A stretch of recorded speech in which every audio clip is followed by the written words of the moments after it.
The library is quiet, the air still, and the only sound is the soft hum of a single lamp. Here, in this hush, lines and patterns hold secrets waiting to be read. Imagine a world where a simple strip of black and white can hold a story, a number, or even a hidden message. Tonight, we'll explore how lines become information, and how a wand once turned chaos into order. You'll meet Elara, the apprentice who dreamed of automating the storehouse, and glimpse the quiet magic of a barcode that speaks in 12 precise digits. Let the lines guide you. The light is softening now, isn't it? A gentle amber settling over everything, as if the shelves themselves were beginning to glow. You've come to the right place, I think, if you were seeking a quietness that holds a little pattern within it. It's a strange sort of shop, this one. Not quite ordinary, not quite a dream. The air hums with a low, almost musical frequency, and the produce seems to shimmer, each apple, each pear, each box of tea holding a secret language within its skin. We're here to talk about lines, about the way they can hold meaning, the way they can tell stories without a single word. It seems simple enough, doesn't it? A line, a mark. But look closer, and you'll see that even the simplest line contains a universe of information, a potential for complexity that is almost startling. These aren't just lines drawn on a package, of course. They are a code, a way of translating the world into a form that machines can understand. And in a way, it's a form we understand too once we learn to read it. The first thing to notice is how ubiquitous they are. You pass them every day, hundreds of them, without ever truly seeing. They're on your cereal boxes, your shampoo bottles, your favorite books. They're the silent language of commerce, a constant stream of data flowing between the shelves and the registers, keeping track of everything that moves and shifts and changes hands. And they all began, really, with a need for order, for a way to tame the growing chaos of the modern world. Think for a moment about the sheer volume of goods that pass through a grocery store in a single day. Each item needs to be tracked, accounted for, its price recorded, its inventory managed. Before these lines, it was all done by hand, a slow, laborious process prone to errors and inefficiencies. It's a thought experiment to imagine a world without this system, a world where every purchase required a careful, manual accounting. It began with a question, a simple enough one. Could you represent information visually in a way that a machine could read quickly and reliably? The idea, in its earliest form, was surprisingly low-tech, a simple pattern of dark and light, a series of lines that could be scanned and translated into numbers. But the real magic lay in the translation itself, in the ability to convert the physical world, the shape of an object, its price, its quantity, into a digital code. Let's imagine a story then, a little tale to help us understand this process. Once upon a time, in a kingdom much like our own, there was a young apprentice sorcerer named Elara. She wasn't interested in spells or potions, not really. Her fascination lay with the royal storehouse, a vast chamber filled with every conceivable good, from bolts of silk to barrels of spices. The king, a practical man, was burdened by the task of managing this inventory. Every item had to be meticulously catalogued, its location recorded, its quantity checked. It was a monumental undertaking, and Elara, with her quiet, observant nature, saw a way to help. She began to experiment, not with incantations, but with lines. She noticed that different arrangements of lines could represent different objects, different quantities. A single thick line could signify a barrel of apples, two thin lines a basket of pears, a series of alternating lines a stack of books. But this was still a manual process, requiring someone to carefully read and interpret the lines. Elara needed a way to automate the process, to create a system that could read the lines for her. She devised a wand, crafted from polished wood and fitted with a glowing crystal. When she swept the wand across the lines, the crystal would illuminate, sending a signal to a nearby machine. The machine, in turn, would translate the signal into a number, a unique identifier for each item in the storehouse. It was a simple system, but it worked.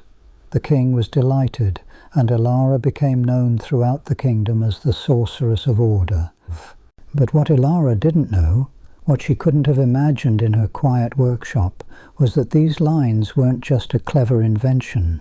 They were a manifestation of a deeper principle, a fundamental truth about the way information is encoded in the universe. It's a principle that has been observed in everything from the patterns of seashells to the arrangement of stars, a principle that suggests that even the most complex systems can be reduced to a series of simple, binary choices. The lines themselves, in the modern version of this story, are made of ink, a carefully formulated substance that absorbs light. When a beam of light is shone upon them, some of the light is absorbed, while some is reflected. This difference in reflection is what the machine detects, translating it into a series of electrical signals. The machine doesn't see colors or shapes, not in the way we do. It sees only light and darkness, a series of ones and zeros, a binary code that represents the information encoded in the lines. And those lines aren't random, of course. They follow a specific pattern, a carefully designed structure that allows the machine to interpret the information accurately. This structure, known as a barcode symbology, is a complex system of widths and spacings, each representing a different digit or character. The most common type of barcode you see in stores today is the Universal Product Code, or UPC. It's a 12-digit code, uniquely assigned to each trade item, a silent identifier that allows the store to track its inventory and manage its sales. Each of those 12 digits is encoded as 2 bars and 2 spaces, totaling 7 units wide. The arrangement of these bars and spaces is not arbitrary. It follows a specific pattern designed to ensure that the machine can read the code accurately, even if it's slightly damaged or distorted. There are even guard patterns, 3 or 5 units wide, that help the machine identify the beginning and end of the code. These patterns don't encode any information themselves. They're simply markers, telling the machine where to start and stop reading. The system isn't perfect, of course. It relies on a certain level of precision, a certain degree of clarity. A smudged line, a torn corner, can sometimes cause the machine to misread the code. But the system is remarkably robust, capable of handling a wide range of variations and imperfections, and it's constantly evolving, becoming more sophisticated and more reliable with each new generation of technology. The organization that assigns these digits, the GS1, is a global non-profit dedicated to developing and maintaining standards for supply chain visibility. They are the keepers of the code, the arbiters of order, ensuring that each item in the world has a unique identifier. It's a quiet, unassuming role, but it's a vital one, underpinning the entire global economy. Think about the implications of this system, the sheer scale of its impact. Every time you purchase an item at the grocery store, you're participating in this silent exchange of information. Every scan of a barcode sends a signal rippling through the supply chain, updating inventory levels, tracking sales trends, optimizing logistics. It's a complex, interconnected web, a vast network of data flowing between the shelves and the warehouses, the factories and the retailers.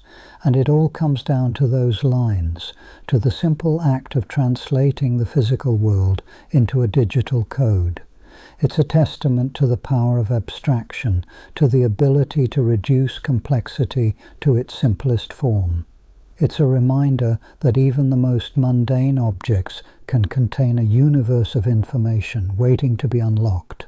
The wand Ilara invented, though simple in its construction, was a forerunner to the optical scanners we use today. They are far more sophisticated, of course, utilizing lasers and complex algorithms to read the lines with incredible precision. But the underlying principle remains the same: to translate light and darkness into a series of electrical signals, to decode the information encoded in the lines.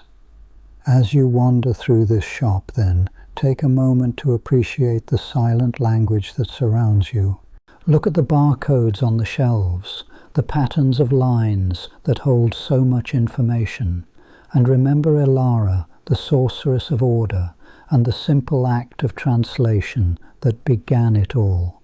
It's a quiet magic, perhaps, but it's a magic that has transformed the world. It's a language that speaks not in words, but in patterns, in the subtle variations of light and darkness.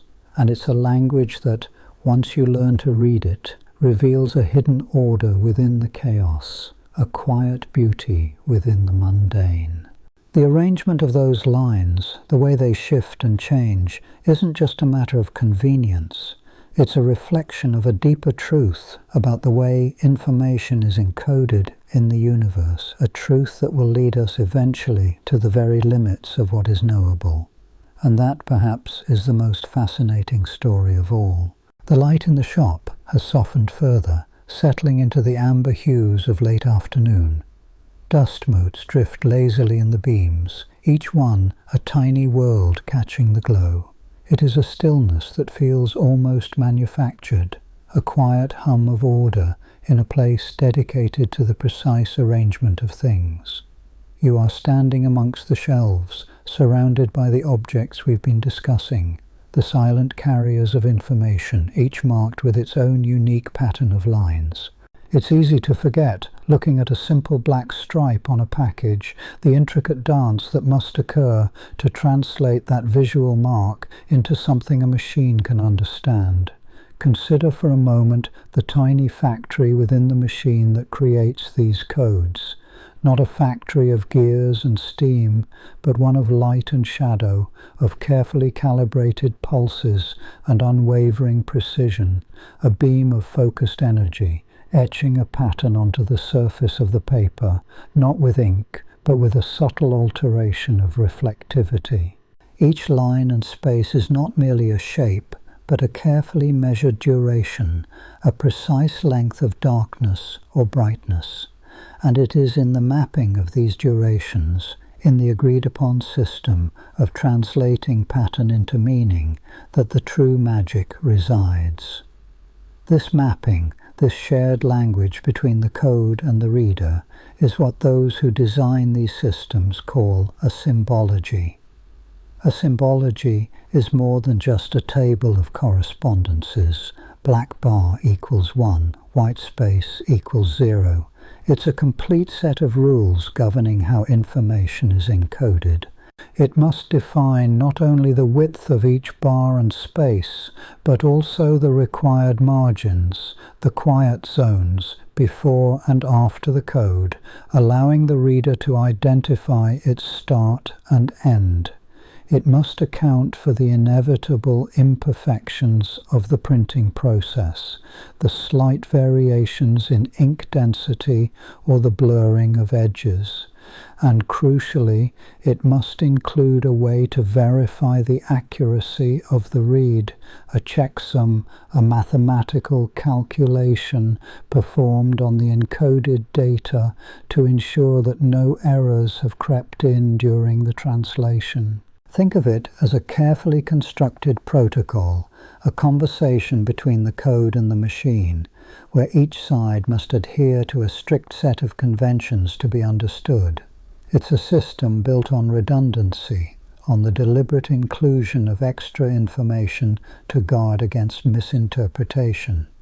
The first character, for instance, is often encoded using black bars of varying width, establishing the fundamental scale of the code.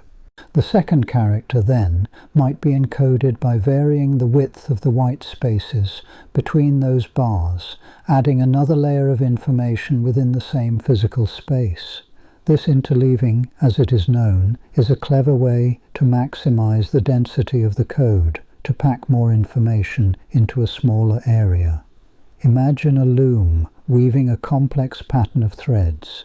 Each thread represents a single bit of information, and the weaver must carefully control the tension and spacing of each thread to create the desired design.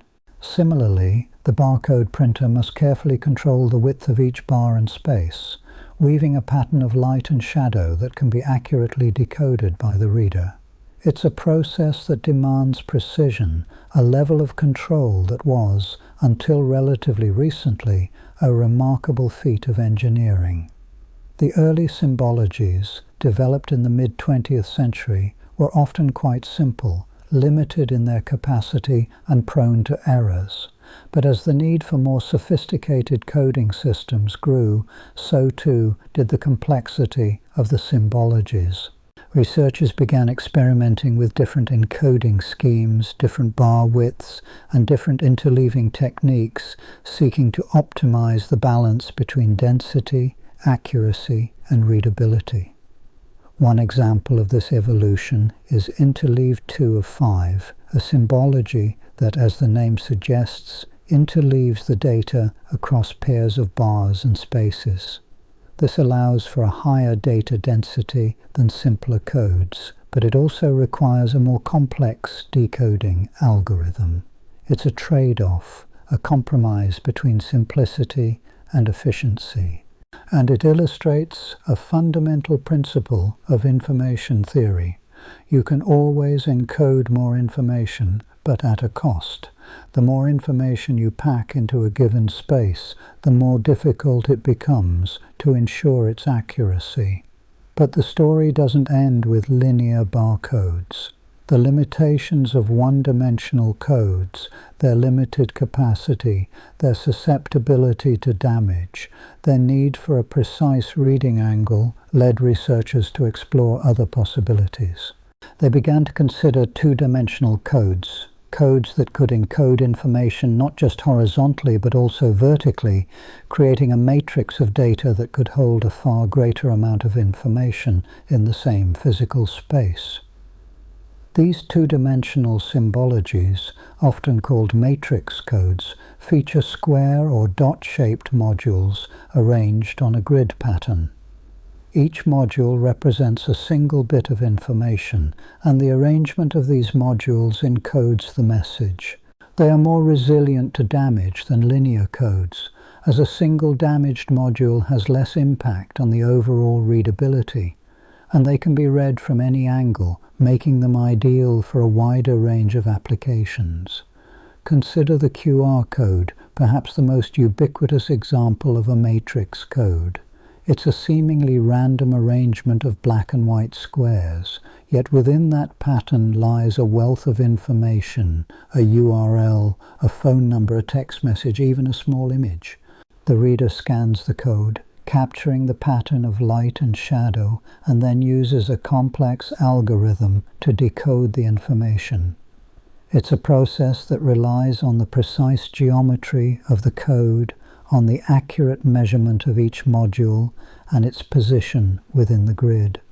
And then there's the intriguing possibility of steganography, the art of concealing information within other information. Some 2D symbologies, like data glyphs, employ steganographic techniques, embedding hidden messages within the visible pattern of the code. The reader, with the proper key, can extract the hidden information, while to the casual observer, the code appears to be nothing more than a random arrangement of squares. This is where the lines between code and art begin to blur, where the encoding of information becomes a form of subtle deception. It's a reminder that information is not always what it seems. that hidden layers of meaning can lie beneath the surface, waiting to be revealed. The creation of these codes, the precise etching of lines onto paper, is a testament to the power of human ingenuity. It's a process that demands precision, a level of control that was, until recently, a remarkable feat of engineering.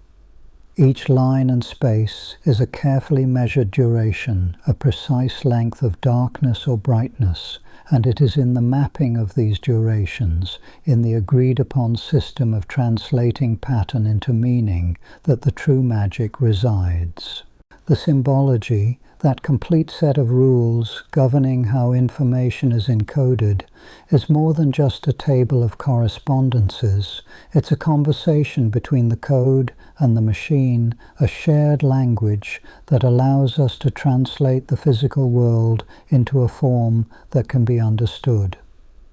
And as we continue to explore the limits of this language, as we seek to encode ever greater amounts of information into ever smaller spaces, we are reminded of a fundamental truth.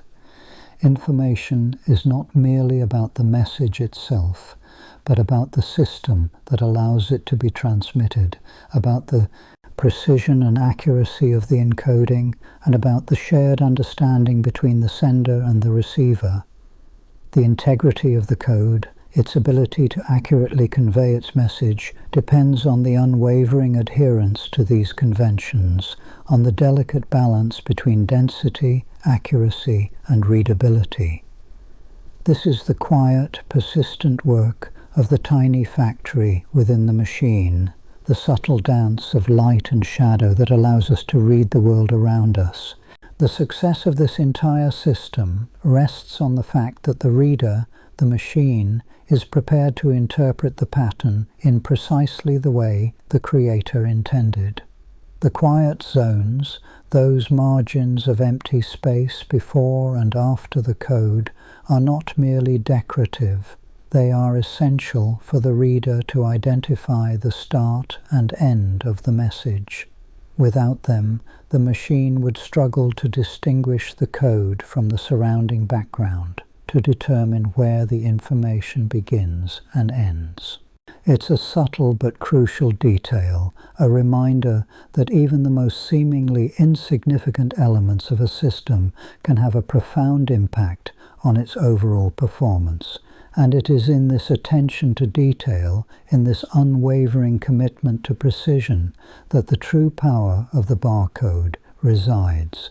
The process, slowed down to its smallest steps, reveals a remarkable level of complexity, a delicate interplay of light and shadow, of precision and accuracy.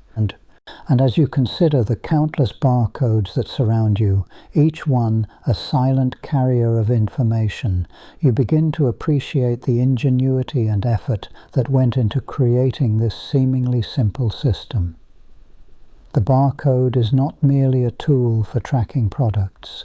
It's a testament to the power of human innovation, a quiet revolution that has transformed the way we interact with the world around us. The quiet persistence of these lines, the unwavering adherence to the rules of the symbology, allows the information to flow seamlessly and efficiently from the package to the scanner and ultimately to the world beyond. It's a process that continues unseen and unremarked, a constant hum of order in a world that is increasingly complex and interconnected. The light in the shop has softened further, almost a burnished ochre now, and the stillness deepens with it. It feels as though the very dust motes are slowing their dance, each one tracing a longer, more deliberate arc before settling. We were, just a moment ago, considering the intricate factory within the barcode printer, the precise application of light and shadow, the careful calibration of margins, the almost obsessive need for accuracy. And within that accuracy, a hidden limit begins to emerge, a quiet resistance to perfect knowledge. For the simple picture of lines representing data, of a scanner reading those lines, of a machine translating them into meaning, that picture, while useful, is not the whole story. It is a map of a territory, but the territory itself is far more complex and riddled with ambiguities. Consider, for instance, the seemingly straightforward process of encoding a number. The system we touched on before, interleaved 2 of 5, ITF, relies on the careful arrangement of wide and narrow bars, representing different digits. It's a continuous code, meaning the bars flow directly into one another, unlike some symbologies that require distinct spaces between each character. This allows for a denser packing of information, a useful feature for labeling cartons of goods, for instance, or the casings of 135 film.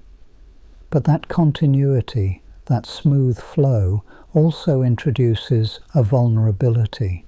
Where does one character end and the next begin?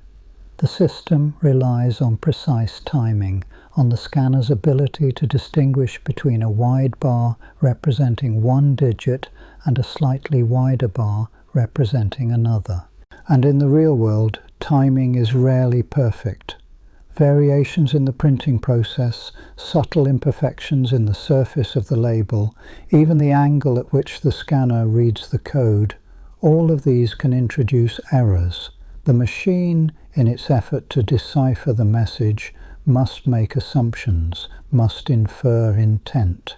It's a process not unlike reading a faded manuscript, where the ink has blurred and the edges of the letters are indistinct. And it is here in the space between certainty and ambiguity that the limits of the line begin to reveal themselves.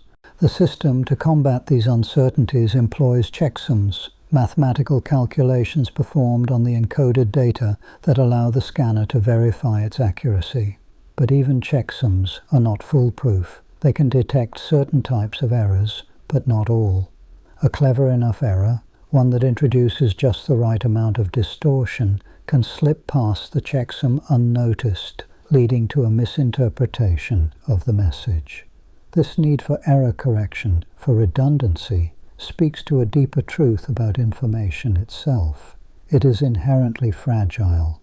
It requires constant maintenance, constant verification, constant protection against the inevitable forces of decay and distortion. Think of a whispered message passed along a line of people. Each person repeats the message, but with each repetition, the message becomes slightly distorted, slightly less accurate. To combat this distortion, the message is often repeated multiple times or encoded in a more robust form. The barcode, in its own way, is doing the same thing, encoding the message in a redundant form, adding layers of protection against the inevitable forces of noise and uncertainty. It was David Allais who, in the mid-20th century, began to explore these nuances of linear barcode symbologies. He didn't work alone, of course, and the history of barcode development is a tangled web of competing ideas and incremental improvements. But Allais's work, particularly his creation of Interleave 2 of 5, was instrumental in establishing the foundations of the modern barcode system. He also invented Code 39, Code 11, Code 93, and Code 49, each a variation on the same basic theme, each designed to address specific limitations of the earlier codes. But even these more sophisticated codes have their limits. Code 39, for instance, while versatile, is relatively inefficient, requiring a large amount of space to encode even a small amount of data.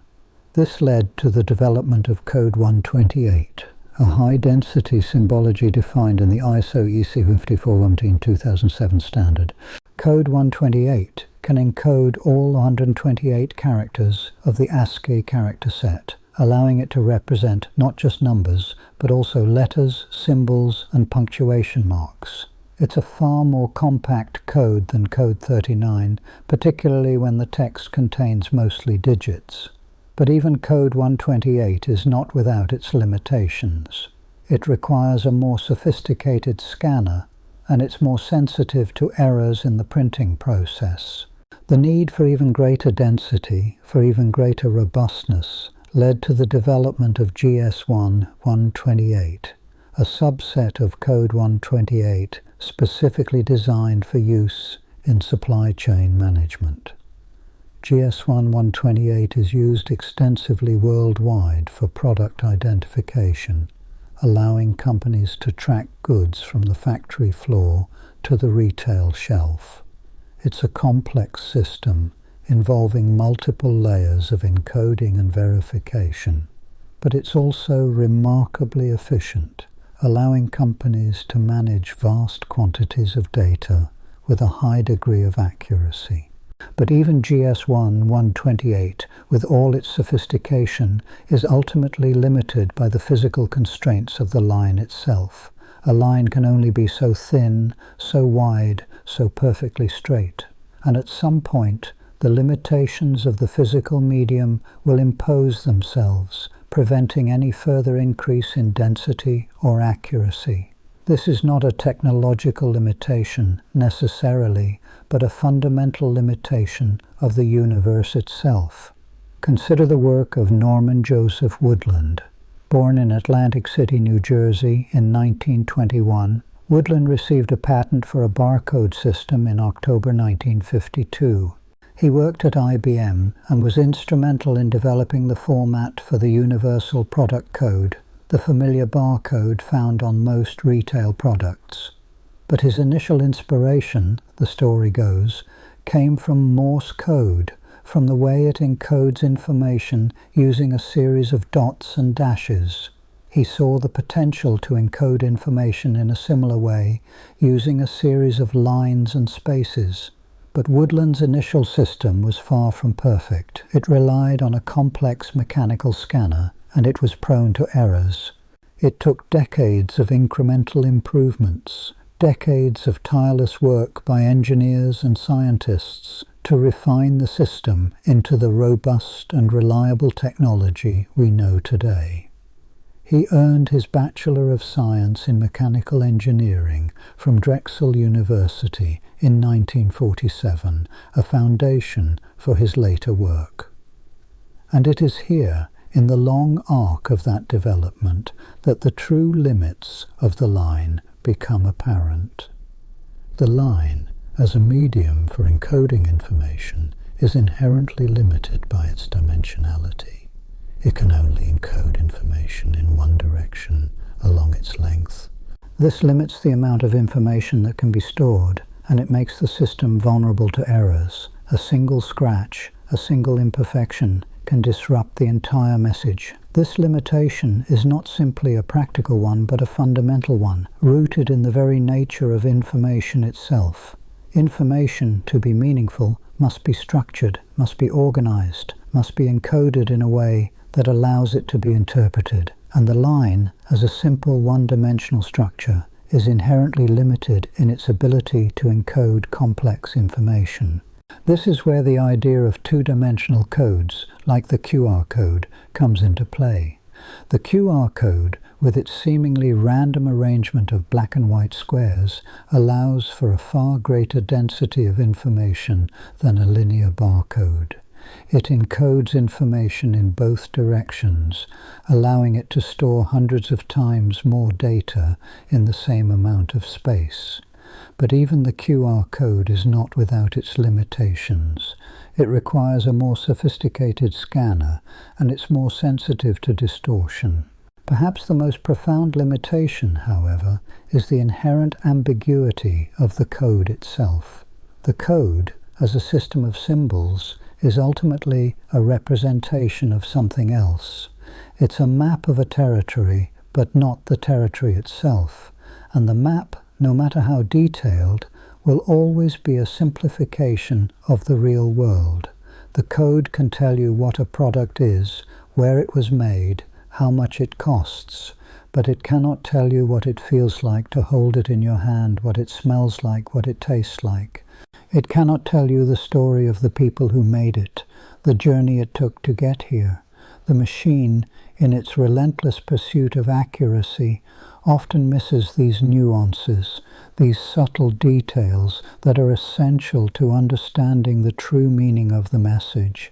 It sees only the lines and spaces, the symbols and numbers. It does not see the world beyond the code. And so the labyrinth of lines continues to twist and turn, a secret code that holds both promise and peril. It is a testament to human ingenuity, a marvel of engineering and design. But it is also a reminder of the inherent limits of knowledge, of the fragility of information, of the enduring mystery of the world around us. The system is a conversation between the code and the machine, a constant exchange of information, a relentless pursuit of meaning. And within that pursuit, a quiet resistance to perfect knowledge remains. The code, in its own way, is a reflection of ourselves, complex, imperfect, and endlessly fascinating. It's a subtle thing, this resistance, a faint tremor in the line, a slight distortion in the pattern. But it is there, nonetheless, a reminder that the world is always more complex than our maps, always more nuanced than our codes. And as we move forward, as we continue to develop new and more sophisticated ways of encoding information, we must never forget this fundamental truth. The pursuit of knowledge is a noble one, but it is also a humbling one. The more we learn, the more we realize how much we do not know. And the line in its quiet simplicity is a constant reminder of that enduring mystery. The light in the booth is shifting now, a slow, almost imperceptible drift from the clear blue of the laser itself to a gentler, warmer tone as it reflects off the barcode's surface. It's a quiet room, mostly, the hum of the scanner, a low, constant presence, like the breathing of a large, attentive animal. You can almost feel the stillness gathering, the air thickening with the potential of information held within those precise black and white lines. It's a strange sensation to be so close to a code, to witness the moment of its translation, to feel the weight of all the data it contains, poised on the edge of revelation. We spoke last time of the ambition to capture a world in lines, to distill the complexity of goods and stories into a sequence of light and shadow. But lines, as we discovered, are fragile things, easily marred, easily misinterpreted. The early attempts, ingenious as they were, relied on a degree of precision that the world rarely offers. And so the search continued for a more robust, more reliable method, a way to not simply encode the information, but to scan it, to read it directly, without the fallibility of human interpretation. This is where the story shifts, from the invention of the language itself to the invention of the eye that would read it. And that eye, as it happened, was born in a laboratory at Research Triangle Park in North Carolina in the hands of an engineer named George Joseph Laura III. It was sometime in the early 1970s, around 1971 or 1972, that Laura began his work, tasked by IBM with developing a barcode system specifically for grocery stores. The challenge was immense, a code that could be read quickly, accurately, and affordably, a code that could handle the sheer volume of products flowing through supermarket checkout lines. Let's imagine for a moment standing beside Laura at the bench. The room is filled with the scent of solder and warm electronics, the air a little hazy with the dust of experimentation. Before him lies a sample barcode, a simple arrangement of black and white lines printed on a piece of paper. He's not looking at the barcode as a symbol, not yet. He's looking at it as a surface, a field of potential, a landscape of light and darkness waiting to be mapped. He begins with the laser, a narrow beam of coherent light, focused to a pinpoint. It's not a continuous beam, but a series of pulses, each one timed with incredible precision. These pulses are directed onto the barcode, one after another, sweeping across its surface. The light doesn't simply bounce back unchanged. When it strikes the white bars, it's reflected directly back towards a lens, a carefully crafted piece of glass designed to focus the light onto a sensor. But when it strikes the black bars, something different happens. The black ink absorbs the light, converting it into heat, preventing it from being reflected. This difference in reflection is the key, the fundamental principle upon which the entire system rests. It's a simple idea, really, a binary distinction between light and no light, but the execution is anything but. The sensor, a tiny silicon chip, doesn't see light in the way we do. Instead, it measures the intensity of the reflected light, converting it into an electrical signal. Each pulse of light that strikes the white bars generates a strong signal, while each absence of light generates a weak signal. This stream of electrical signals, a series of peaks and valleys, is the raw data, the first step in the translation process. But it's still just a jumble of numbers, meaningless without context. It's here that Laura's genius truly shines. He didn't simply invent a better barcode. He invented a better way to read one. He realized that the timing of the signals was just as important as their intensity. The width of the bars and spaces, the precise duration of the light and darkness, contained the actual information. He devised a system of vertical lines, each one representing a specific digit, each one carefully spaced and timed to allow for accurate decoding. The process isn't instantaneous, of course. The laser beam sweeps across the barcode, pulse by pulse, building up a picture of the code. The lens focuses the reflected light, the sensor converts it into an electrical signal, and the decoder circuitry analyzes the signal, translating it into a series of numbers. Imagine a tiny clock ticking within the machine, measuring the duration of each pulse, comparing it to a pre-programmed standard. If a pulse is long, it might represent a 1. If it's short, it might represent a 0.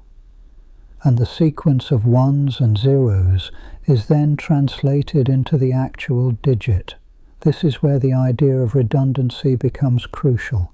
A single misread pulse could throw off the entire code.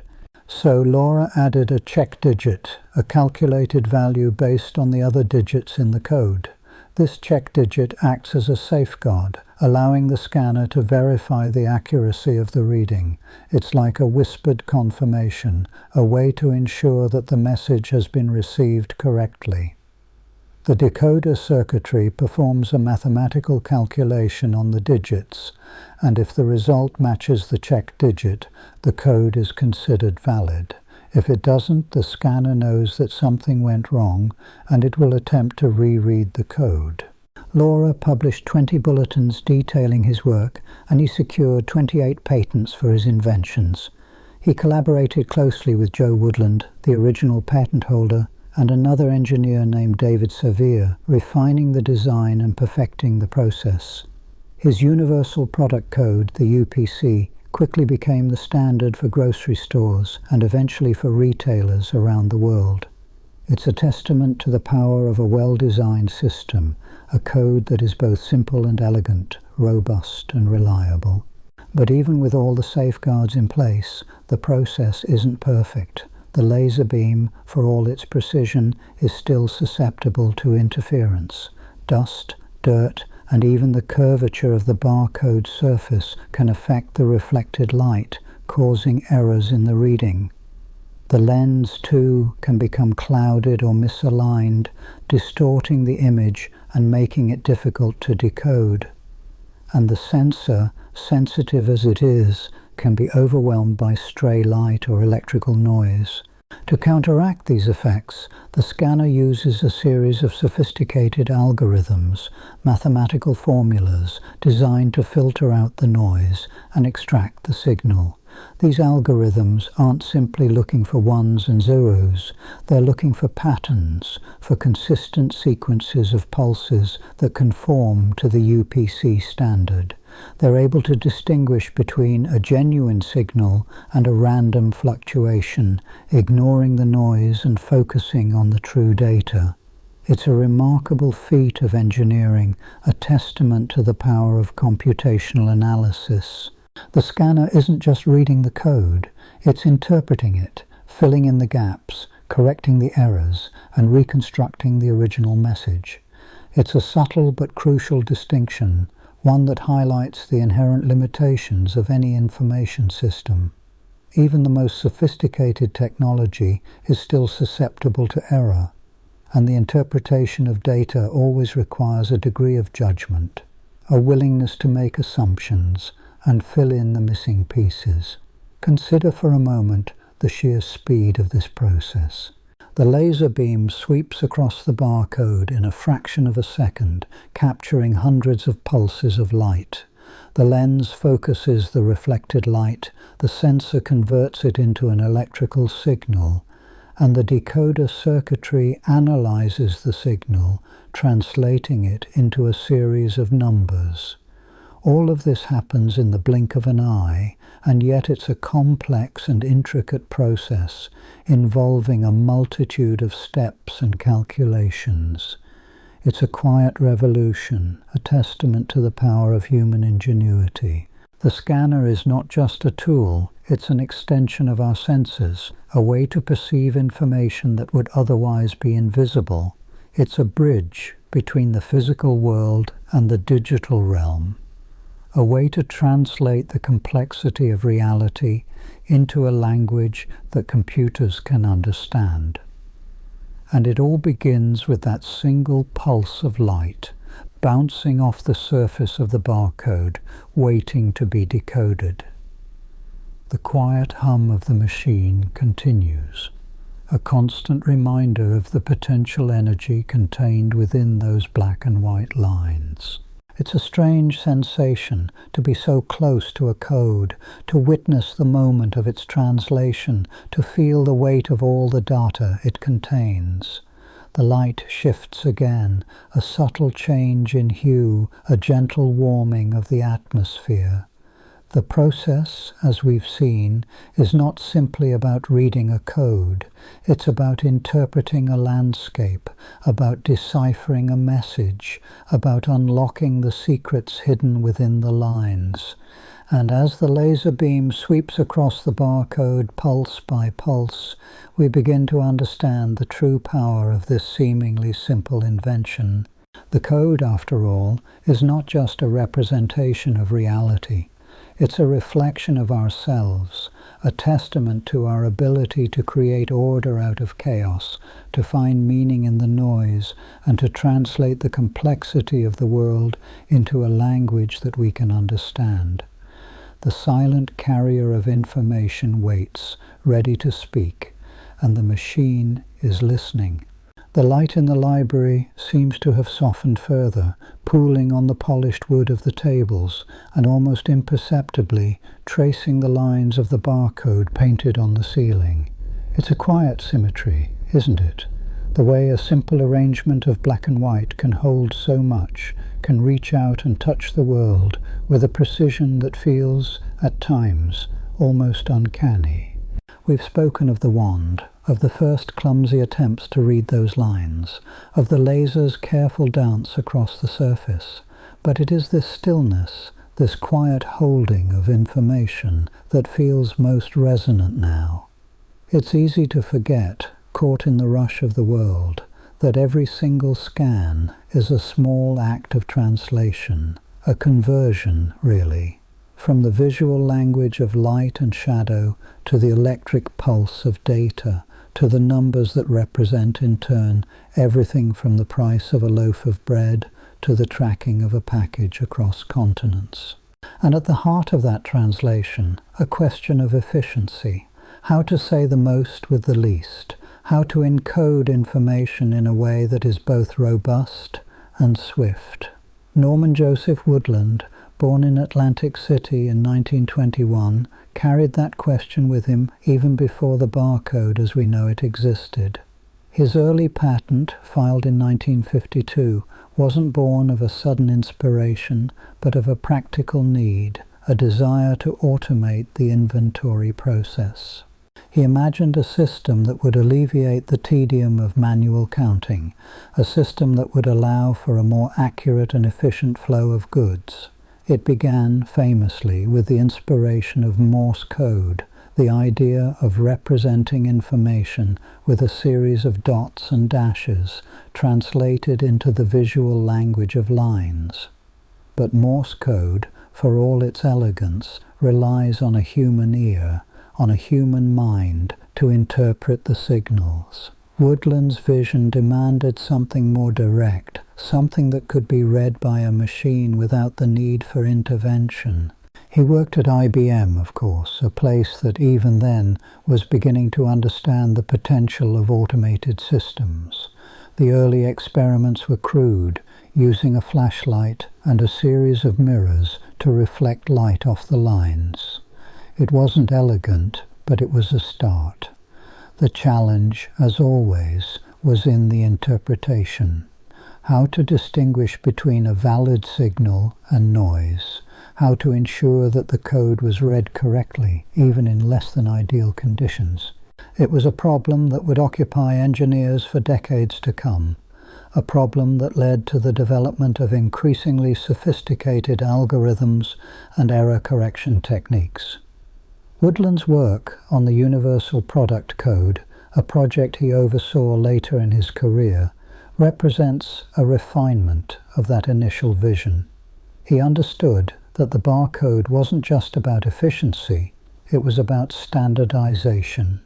A shared language, a common code that could be understood by machines across different industries, across different countries. It was a remarkable achievement, a testament to the power of collaboration and the relentless pursuit of a better way to do things. He served in World War II as a technical assistant with the Manhattan Project in Oak Ridge, Tennessee, a detail that speaks to a life spent in service of innovation, of pushing the boundaries of what was possible. He earned a Bachelor of Science in Mechanical Engineering from Drexel University in 1947, and later lectured there, passing on his knowledge to a new generation of engineers. But it was the barcode, the simple arrangement of lines, that would define his legacy. And yet, the story doesn't end with Woodland. It continues with David Allais, born in 1933, an expert in automatic identification and data capture, who spent years refining the barcode system, pushing it to its limits. Allais, who had managed projects at IBM before founding Pathguide Technologies in Bothell, Washington, understood that the original code had its limitations. It was, in some ways, too simple, too prone to errors, particularly in the demanding environment of a shipping container, where the code might be damaged or obscured. He developed Interleave 2 of 5 in 1972, a numeric-only barcode encoding that pairs numbers into a self-checking, high-density format. It's a more complex code, requiring more sophisticated scanning equipment, but it's also more reliable, more robust. The key is the interleaving, the way the numbers are woven together, creating a pattern that is less susceptible to errors. 5 bars and 5 spaces, carefully arranged, encode 2 digits, with 2 out of every 5 either wide bars or wide spaces. It's a subtle difference, but it makes all the difference in terms of accuracy.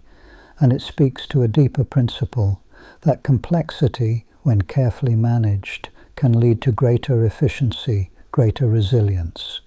Consider for a moment the sheer volume of information that flows through these codes every single day, millions of packages, countless transactions, all tracked and accounted for with a simple scan. It's a staggering feat of engineering, a testament to the power of human ingenuity. And it all hinges on that quiet symmetry, on the precise arrangement of black and white lines.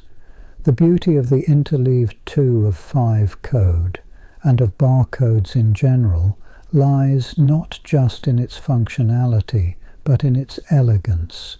It's a minimalist system, using only 2 elements, light and darkness, to represent a vast amount of information. It's a bit like the binary code that underlies all of our digital systems, the zeros and ones that represent everything from text to images to music.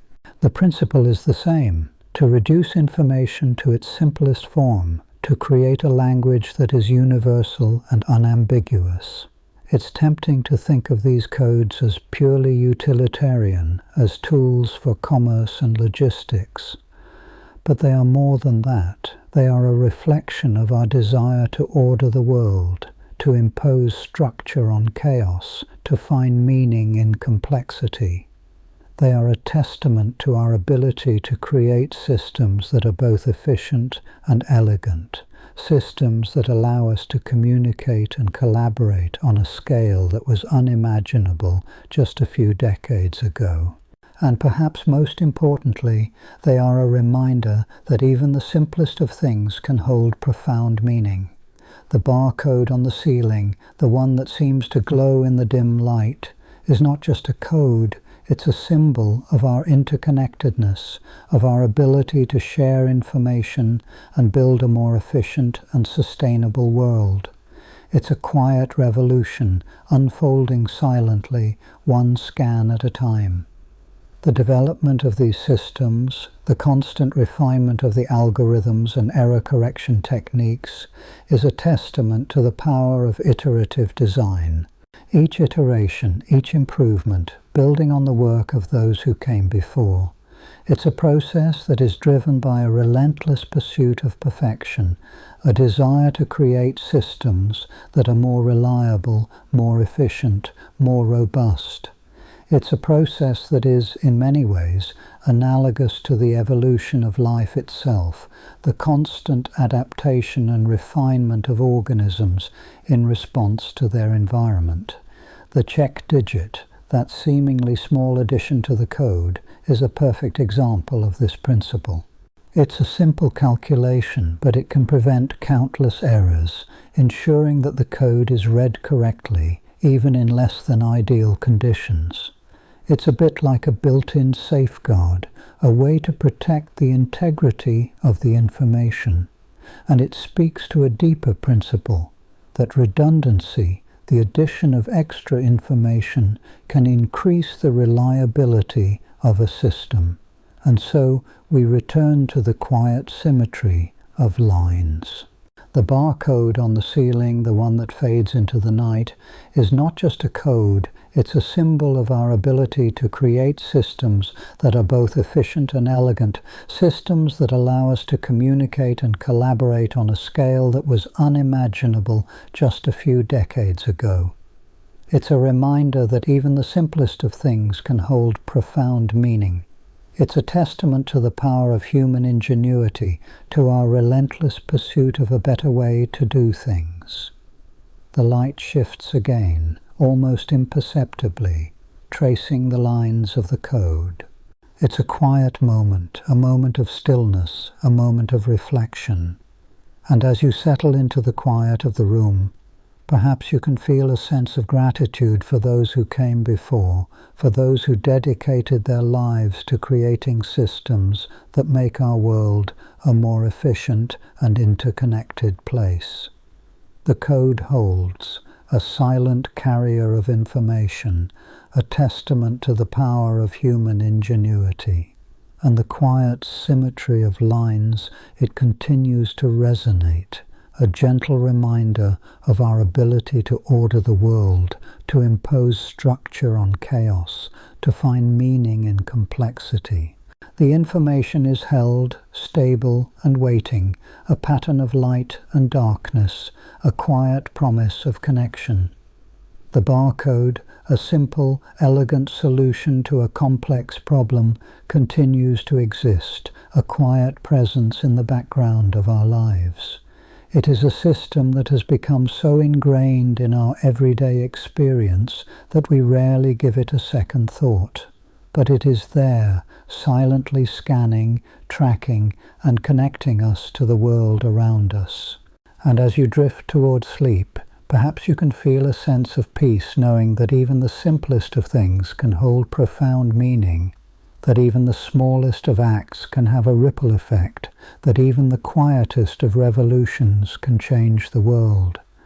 The lines hold, a silent, steady rhythm, a quiet symmetry that continues to resonate. And now, as the light continues to fade, as the room grows quieter and stiller, perhaps you can allow yourself to simply be, to rest in the quietness, to let go of the day's worries and anxieties, to surrender to the gentle embrace of sleep. The code holds a quiet presence, a silent reassurance that everything is as it should be, the pattern of light and darkness, a steady rhythm, a quiet symmetry that continues to resonate. The lines, the code, the information, it all settles, a gentle unfolding, a quiet release.